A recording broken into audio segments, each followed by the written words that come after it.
I'm Richard Southern in the 680 newsroom. Mattel is coming out with a unique variation on its Barbie doll. Not sure how many kids will want this, but some adults will sure be rushing to buy it. Mattel coming out with a David Bowie Barbie. Yes, indeed, Ziggy Stardust himself. The doll sports a striped metallic jumpsuit with matching platform, red boots, and cosmetic accessories. It symbolizes Bowie's alter ego, Ziggy Stardust. Mattel says the doll is designed to honor the pioneering sound and vision of the English singer, songwriter, and actor who passed away in 2016. And if you're feeling under pressure to buy one, keep in mind it sells for $50.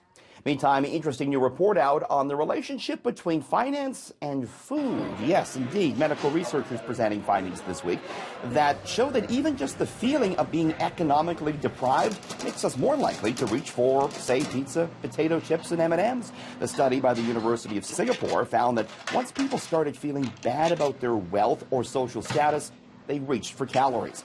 Researchers have isolated at least one physiological factor for this. Blood tests found that feeling poor seems to boost our body's production of a hunger hormone. You can see why that might be the case, evolutionarily speaking.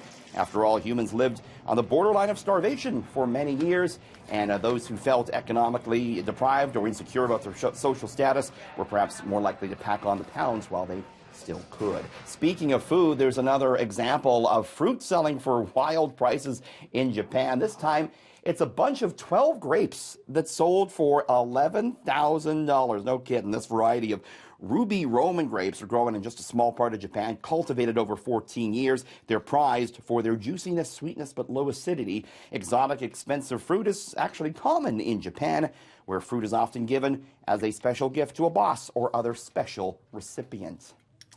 Well, investors didn't exactly gobble up pot stocks today. They sold them. A big sell-off for cannabis on Bay Street, and it was very much driven by the story about CannTrust Holdings, which has been ongoing all week. CannTrust, a pot company, revealed on Monday that they were growing cannabis in unlicensed rooms at their Pelham, Ontario facility. Globe and Mail reported midweek that the company was allegedly putting up false walls to keep some of these plants from Health Canada.